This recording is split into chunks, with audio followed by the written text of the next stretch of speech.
Good evening. After a two-day manhunt, 2 sleepless nights, law enforcement have apprehended Vance Boelter. That's 48 hours that law enforcement involved in a complex and dangerous manhunt. Spent Father's Day away from their families to deliver justice for Melissa and Mark Hortman and their children who spent this Father's Day alone. To the law enforcement who stand here and the hundreds who are involved in this, the state of Minnesota owes you a deep debt of gratitude. Thank you. You ran towards the danger and you served the state of Minnesota. This is a great example of coordination and collaboration. Multiple agencies, federal, state, and local, coordinating together in a way to protect the public and close this hunt around.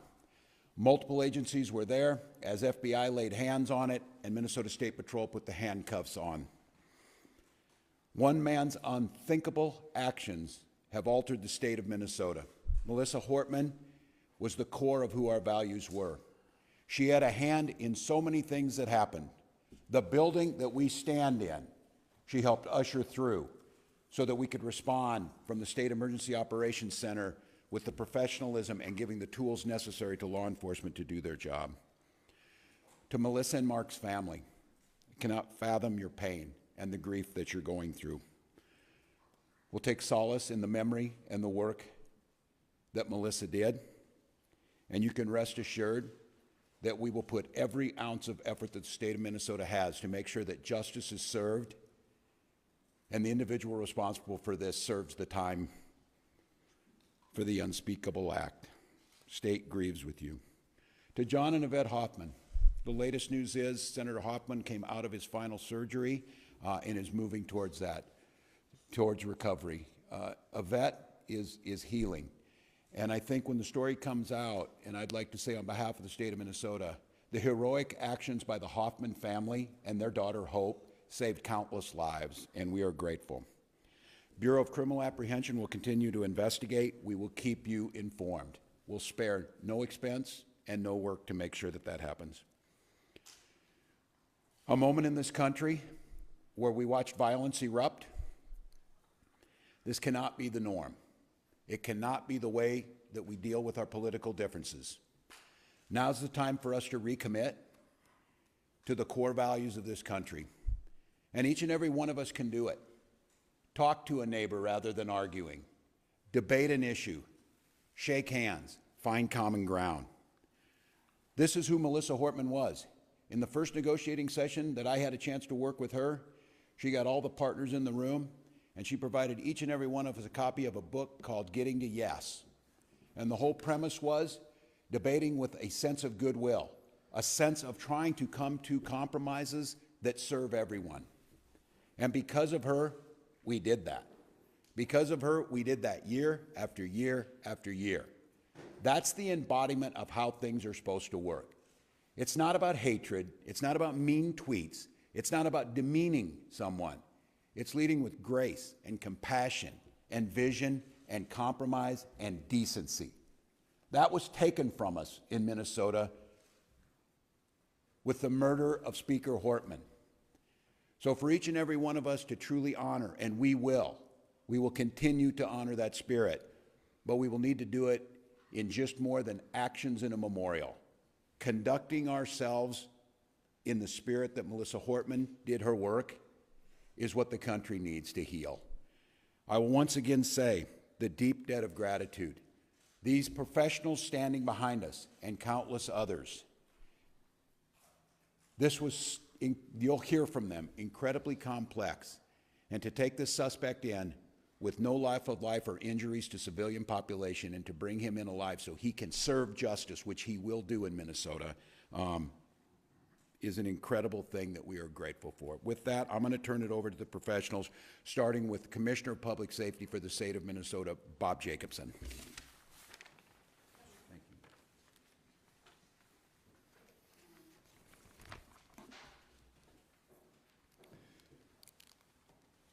Good evening. It's good to see you all here tonight. Thank you for coming in. My name is Bob Jacobson. I'm the Commissioner of Public Safety. And again, it's my honor to serve in that position. First of all, I want to thank all of the law enforcement agencies that have been working tirelessly over the past 2 years since the shooting at Senator Hoffman's home. The coordination between state, local, and federal law enforcement partners is the reason we are here tonight and the suspect is in custody. Boelter exploited the trust our uniforms are meant to represent. That betrayal is deeply disturbing to those of us who wear the badge with honor and responsibility. We want to thank community members across the state for their support, for their tips, and their information. And I want to thank Governor Walz for his continued support through this very difficult time. With that, I will pass this off to Superintendent Drew Evans of the BCA. Thank you. Well, good evening, everyone. My name is Drew Evans. I'm Superintendent of the Minnesota Bureau of Criminal Apprehension. As was noted and was previously described, Vance Boelter was taken into custody in Sibley County. We were with you earlier today when we provided information about the manhunt and the myriad of law enforcement that have come together working in partnership so that this evil cannot be continued. The first step in a case like this is that we take him into custody, and then the work will continue and begin to make sure that we have all the evidence we need to ensure that he is held accountable for his crimes. Please bear with me, but I think it's important because it has been noted by the governor, just to give you some background on the teams that were down there, and I may even be missing some in terms of this because there were law enforcement partners, not just from the Twin Cities, but across the state of Minnesota that came together. From the Brooklyn Park Police Department, the Tri-City SWAT Team, Eagan Police Department, Burnsville Police Department, our South Metro SWAT Team, the FBI, ATF, United States Marshal Service, State Patrol, Washington County Sheriff's Office, Ramsey County Sheriff's Office, the Richfield Police Department, St. Paul Police Department, Bloomington Police Department, Sibley County. We had Riverview Medics, Green Isle Fire Department, and LifeLink in the area, in addition to Prior Lake, Crow River SWAT, and the Hennepin County Sheriff's Office. And again, I may have been missing, and I apologize to my partners for that we do that. I share all of that for you because that's the commitment when this sort of evil is in one of our communities, that law enforcement comes together to put all of their resources together to make sure that that person is taken into custody. That is so that people across the state of Minnesota and legislators that were targeted in these attacks and that may have been listed can breathe a sigh of relief as quickly as possible as we came together in an incredibly complex set of circumstances in that. He was arrested, as you saw earlier this evening, in the area of 35600 block at 200th Street, Green Isle. What happened in that is, as we noted, there was a manhunt going throughout the day in that area that we've discussed previously, and there was information provided that he was seen in the area. When that information was provided to the investigators that were conducting the ground search, they converged on the area with a number of SWAT teams with the assistance of the Air Wing from Minnesota State Patrol, and we'll provide a few more details about the end of coming into custody in a little bit, but he was taken into custody at that time. He is in custody, and a reminder for anybody that was not, when we've previously said that, taken into custody under a state criminal warrant.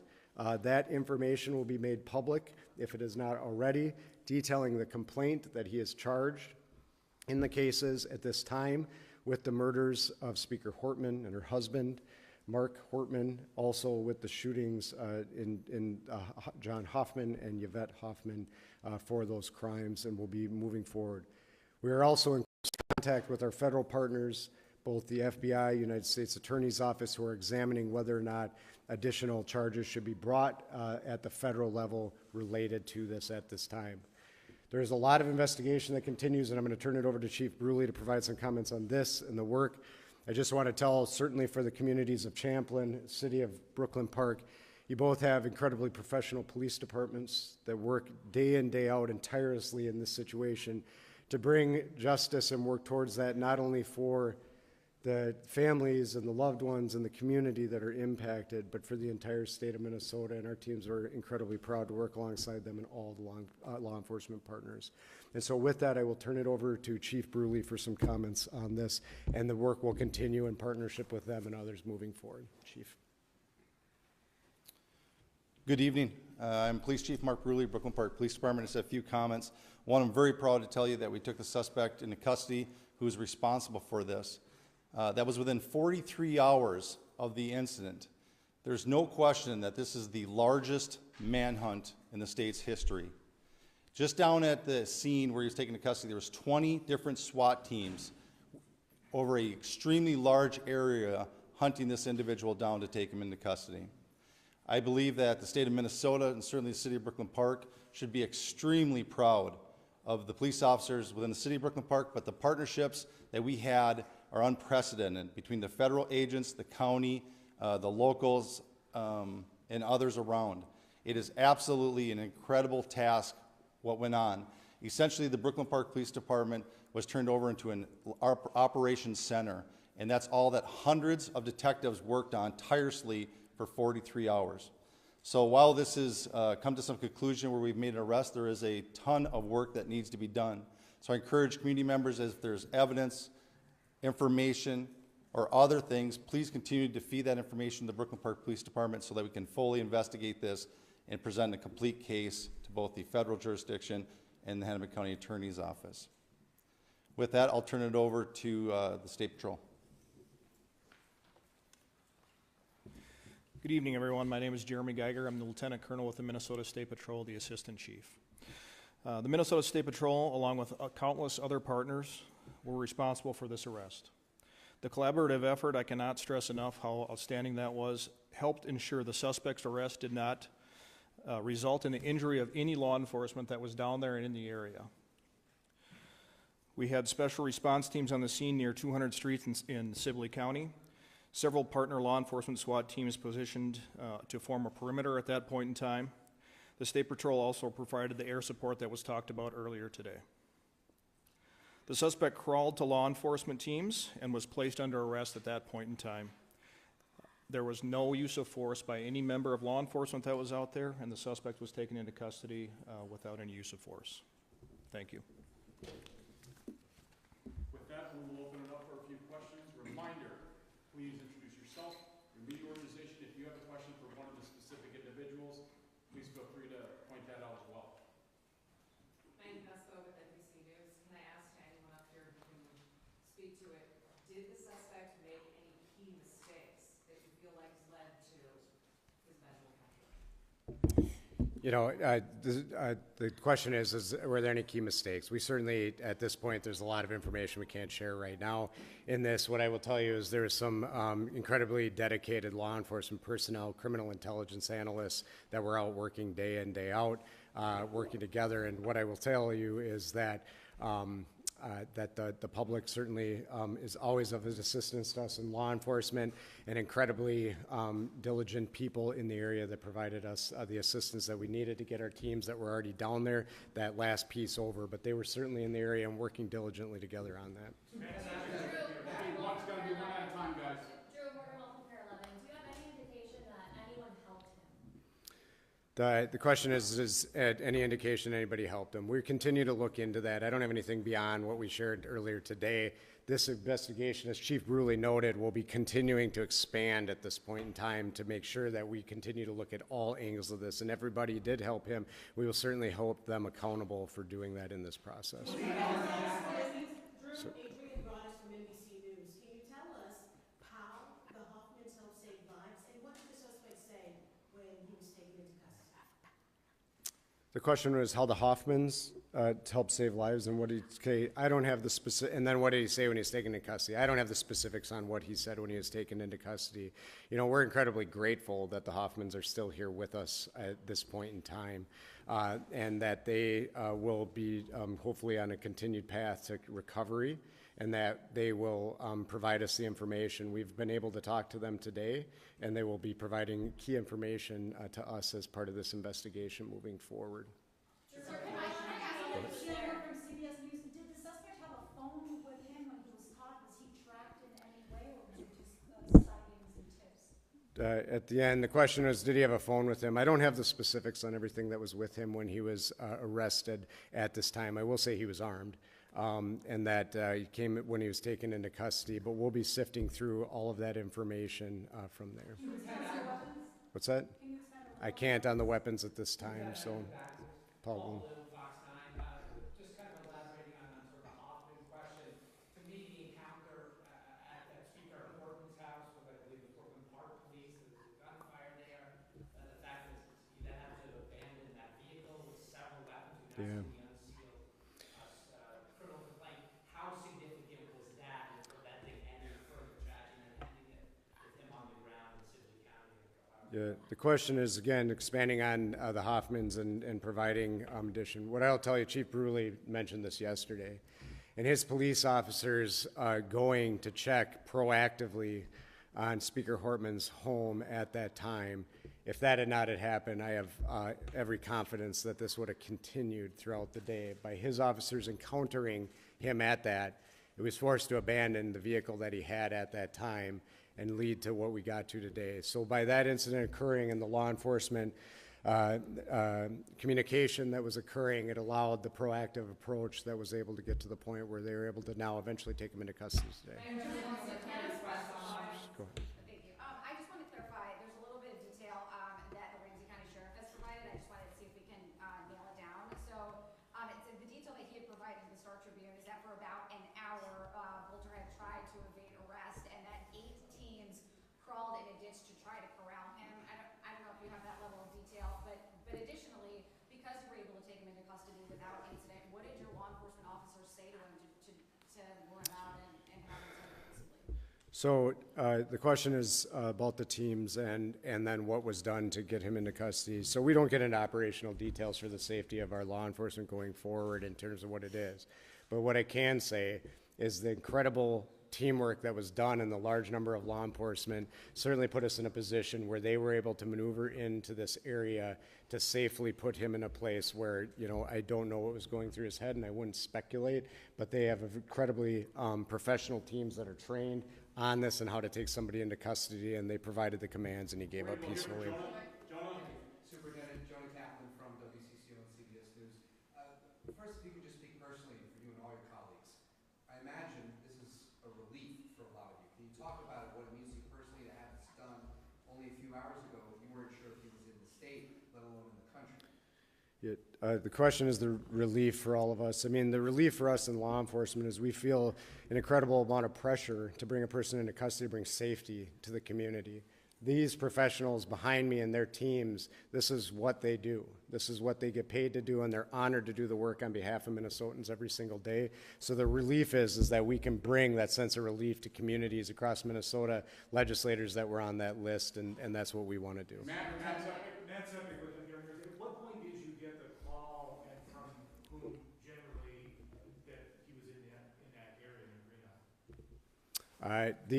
The question was on the call, and when did we get it? It was happening over the time. I don't have the specific timeline, but we were alerted as soon as there was a spotting of the person in the area for all of the command staff here, and as our teams continue to work and as they worked in and honed in. Can you speak a little more about the technology that was used? You said today earlier that you received about 400 tips. Yeah. We know there was surveillance footage that was used for pictures. You just mentioned, or someone talked about the air team. Was it a fixed wing? Was it a helicopter that was following him? What role did technology play? Yeah, the question is what role, and I can't get into all the technology, obviously. Just some of it is that we don't share the information to make sure that we protect it, so it's utilized going forward. However, I will say that both UAVs throughout the day are incredibly important to our teams on unmanned aerial vehicles that we use, that there were numerous ones out there providing that, and then our helicopter in this situation provides an incredibly important bird's eye view that also allows us special views to be able to see individuals such as infrared and others that we utilize on a regular basis. So technology in cases like this are incredible tools to be able to supplement the great hard work of all the people that were on the ground every day. Let's go here first. So right now he is being interviewed at a law enforcement facility. More information on where he will actually be ultimately will be released at a later time. What law enforcement agency or I can't share where he is currently, but that information will be available soon. Can you be more specific about the setting in which he was, I know there are things you can't give away, but we've seen things like trails and fields, they talked about him crawling.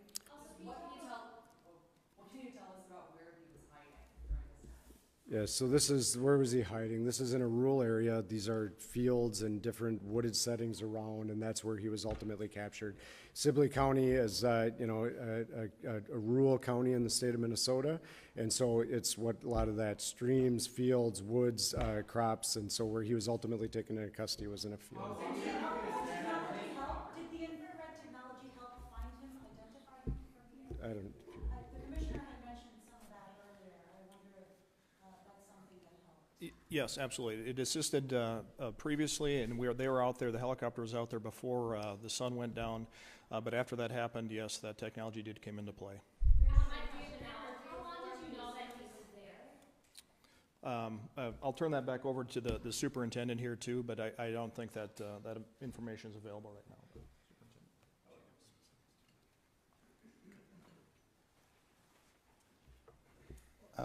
Mark Bruley, Police Chief, Brooklyn Park. The question is how long did we know that he was there?